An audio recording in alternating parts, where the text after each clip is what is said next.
Baik, kita akan lanjutkan pembahasan kita mengenai teknik dasar mikrobiologi. Masih ada 2 teknik lagi yang akan kita diskusikan. Yang pertama adalah teknik biakan murni.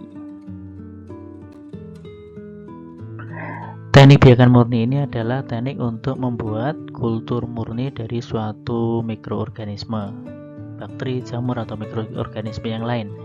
Karena kita ketahui bersama di lingkungan alamnya, bakteri atau organisme yang lain itu hidup secara heterogen, artinya dari sekian banyak jenis bisa menghuni satu releng kehidupan yang sama. Sehingga kalau misalnya kita mau mengamati suatu jenis mikroorganisme, maka kita harus memisahkan dahulu mikroorganisme yang mau kita pelajari, yang mau kita amati tersebut dari mikroorganisme atau mikrobia yang lain. Inilah yang kemudian kita sebut sebagai teknik pembuatan biakan murni atau kultur murni. Isolasi mikrobia merupakan suatu cara untuk memisahkan atau memindahkan mikrobia tertentu dari lingkungan sehingga diperoleh kultur murni atau biakan murni. Ini seperti yang tadi disampaikan di slide sebelumnya, untuk mempelajari satu jenis mikrobia maka kita harus memisahkan mikrobia tersebut dari lingkungannya yang mungkin dihuni atau diisi oleh sekian banyak jenis mikroorganisme atau mikrobia yang lain. Nah, biakan atau kultur murni sering diartikan sebagai biakan yang berasal dari satu sel induk yang sama, atau dengan kata lain, biakan murni merupakan biakan yang terdiri dari satu jenis mikrobia saja. Tidak ada kontaminan satupun pada biakan tersebut. Nah, untuk membuat biakan atau kultur murni, ada beberapa cara yang kita bisa pilih. Yang pertama adalah cara goresan atau stirring plate. Yang kedua adalah cara tuang atau pour plate, dan yang ketiga adalah cara sebar atau split plate. Dan ada tambahan ini opsi gitu kan, menggunakan mikromanipulator. Tetapi yang paling umum kita gunakan 3 di depan, yaitu cara stirring plate, pour plate, atau split plate. Ini caranya gimana? Nah, gambarannya seperti apa? Kita akan coba lihat secara cepat gitu kan. Meskipun teman-teman nanti akan bisa lebih mudah untuk memahami pada saat sudah melakukan praktek di laboratorium ini ya. Cara yang pertama adalah dengan stirring plate atau cawan gores. Jadi sederhananya adalah kita siapkan cawan Petri yang mau kita pakai, kemudian kita sterilisasi dulu cawan Petri tadi. Jadi kita bersihkan dari kemungkinan adanya kontaminan yang menempel di permukaan cawan Petri. Biasanya sterilisasi kita lakukan dengan menggunakan autoclave. Ini alat ya yang ada di laboratorium mikrobiologi ya. Nanti di belakang ada gambarnya. Nah, kemudian setelah cawan Petri steril, kita akan tuangkan agar yang masih cair, biasanya panas ya, habis selesai sterilisasi juga, ke dalam cawan Petri secara aseptis sampai kemudian kita tunggu agarnya itu memadat. Setelah agarnya memadat, jadi agar yang kita pakai ini untuk nutrien agar untuk bakteri. Kalau untuk jamur namanya potato dextrosa agar. Nah, ya secara fisik seperti agar-agar yang kita biasa makan itu ya. Setelah memadat, maka baru permukaan agar itu kita gores atau kita strik ya dengan menggunakan ose yang sudah ada biakan bakteri yang akan kita tumbuhkan. Jadi ose teman-teman sudah bisa kembali membayangkan bentuknya seperti apa di pembahasan sebelumnya ya. Nah, namanya aja strik atau goresan, maka proses untuk penumbuhan mikroorganisme di atas agar ini juga dilakukan secara strik atau goresan. Teman-teman akan lebih mudah melihat katakanlah di slide ini, yang bagian atas paling kiri kita bagi cawan Petri menjadi 3 bagian. Bagian pertama yang separuh, bagian kedua itu adalah yang seperempat di bawah, kemudian yang sebelah kanan, kemudian yang bagian ketiga adalah seperempat di bawah bagian kiri. Bagian pertama yang separuh di atas. Nah, goresan yang pertama kita lakukan di bagian pertama yang separuh di atas, makanya di situ ada nampak lebih tebal koloni mikroorganismenya, koloni bakteri gitu aja ya contohnya ya, biar lebih mudah ya, koloni bakteri. karena gurisan pertama dan bertumbuhnya pasti akan lebih cepat karena jumlah sampel yang tergores di situ lebih banyak. Kemudian osnya diangkat dipakai untuk gores ke bagian kedua di seperempat sebelah kanan bawah, kemudian dilanjutkan menggores lagi di bagian ketiga seperempat sebelah kiri bawah, sehingga pada saat selesai inkubasi kita bisa lihat bentuk koloninya itu seperti di gambar 1 sebelah kiri atas. Kalau mau kita bagi menjadi 4 bagian, ya kita bisa lihat seperti bagian atas nomor 2 itu ya. Itu mulai dari bagian 1, 2, 3, 4, masing-masing bagian merupakan seperempat luasan bidang permukaan agar. Sedangkan yang nomor 3 atas itu adalah kalau kita tidak separasi permukaan agar menjadi bagian-bagian, ya satu aja, kita gores langsung menjadi satu kesatuan kesambungan goresan. Nah, ini kita pakai untuk kultur murni, preparasi kultur murni. Kenapa? Jadi yang sederhana di nomor 1 sebelah kiri atas itu, yang bagian ketiga, bagian terakhir itu kan sedikit ya yang tumbuh di situ. Nah, yang kita bisa lihat di situ, apabila kita menemukan koloni yang berdiri sendiri, tidak crowded atau tidak tumpang tindih seperti di bagian 1 dan 2 itu, koloni itulah yang nanti akan kita ambil dan kita tumbuhkan di agar yang baru dan bisa kita sebut sebagai kultur murni atau biakan murni, karena kan memang dia sudah terpisah dari koloni-koloni yang lain, entah itu koloni dari jenis bakteri atau mikrobi yang lama, yang sama atau yang berbeda. Karena bisa jadi secara pengamatan koloni bakteri ini sama, tetapi secara mikroskopis atau pengamatan sifat yang lain ternyata jenisnya berbeda.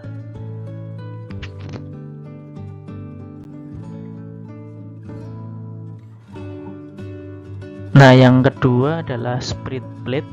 Nah, spirit plate ini atau metode cawan sebar kita lakukan untuk preparasinya sama, disiapkan cawan Petri, dimasukkan secara aseptis untuk agarnya, kemudian dibiarkan memadat. Setelah memadat kita akan teteskan di atas permukaan agar itu dengan sampel yang mau kita preparasi, sampel bakteri mikrobi yang mau kita preparasi.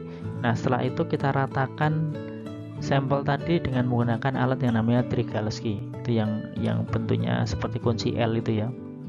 Nah, kita ratakan, dan ini dilakukan secara aseptis juga.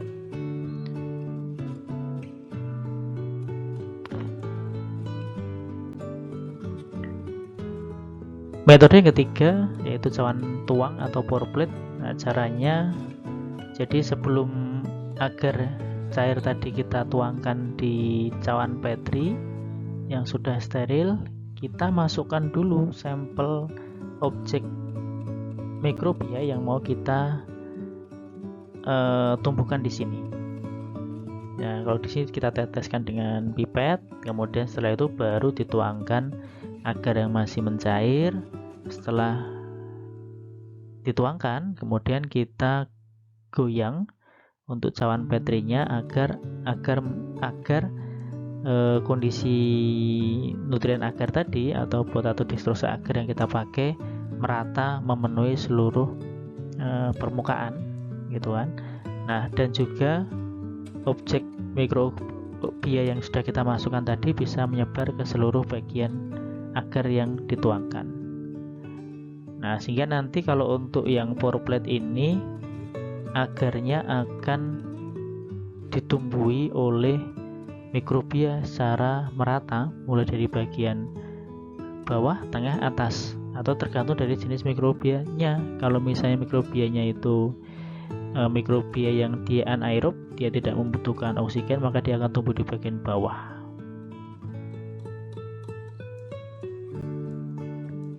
Yang terakhir dalam teknik dasar mikrobiologi adalah teknik aseptis. Nah, ini teknik yang menjadi dasar hasil pekerjaan mikrobiologi itu bisa berjalan dengan baik. Jadi ini yang kita pakai di semua teknik mikrobiologi yang dilakukan di laboratorium maupun di lapangan. Selama bekerja untuk mendapatkan kultur murni di laboratorium mikrobiologi, selalu dilakukan secara aseptis dengan maksud untuk menjaga keadaan sekitarnya tetap steril dan mencegah terjadinya kontaminasi. Jadi aseptis ini adalah proses untuk menjaga keadaan kerja di laboratorium mikrobiologi agar tetap steril dan mencegah terjadinya kontaminasi. Nah, steril itu apa? Steril yang kita maksud di sini adalah suatu keadaan bebas dari segala macam bentuk kehidupan mikrobia. Nah, usaha untuk membuat steril alat dan bahan disebut sterilisasi.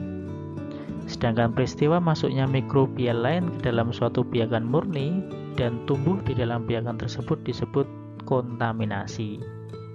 Dan mikrobia penyebab kontaminasi kita sebut sebagai kontaminan.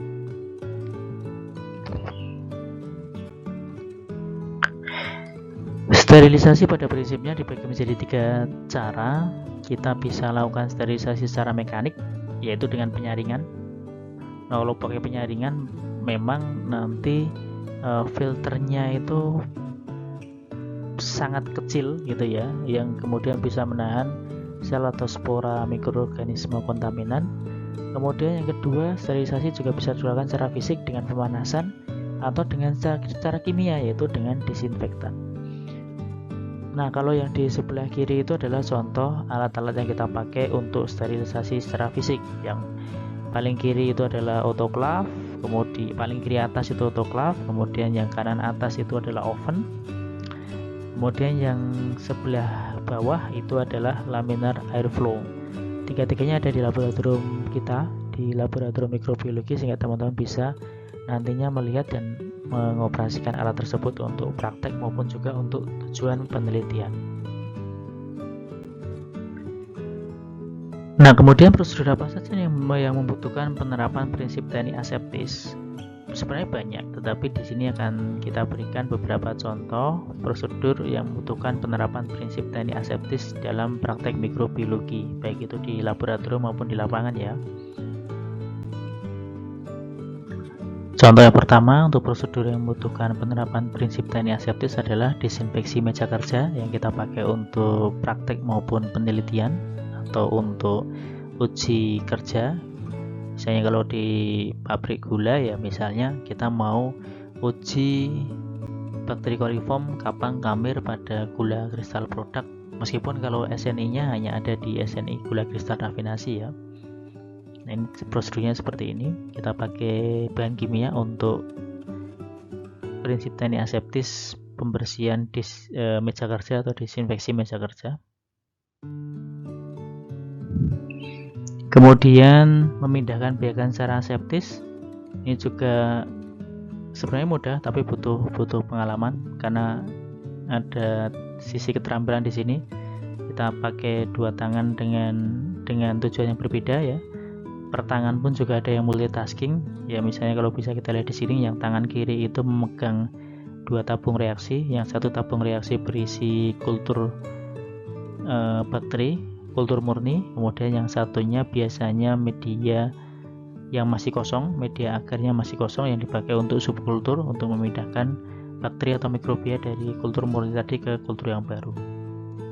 Kemudian yang tangan kanan biasanya memegang ose, dan kita pakai Bunsen untuk menjamin supaya kondisi sekitar area pemindahan atau subkultur bakteri atau mikrobia tadi bisa tetap steril. Kemudian ini memindahkan biakan dari cawan ya, dengan menggunakan 2 tangan juga, yang seperti tangan kiri memegang cawan Petri, kemudian tangan kanan kita pakai untuk memegang ose. Ada lampu Bunsen di sini untuk mencegah adanya kontaminan masuk. Kemudian ini adalah memindahkan cairan dengan pipet. Keterampilan 2 tangan juga. Ya, yang tangan kiri memegang 2 tabung reaksi, tangan kanan memegang pipet dan sekaligus membuka menutup tabung reaksi dari, biasanya ini pakai kapas ya untuk buka tutupnya.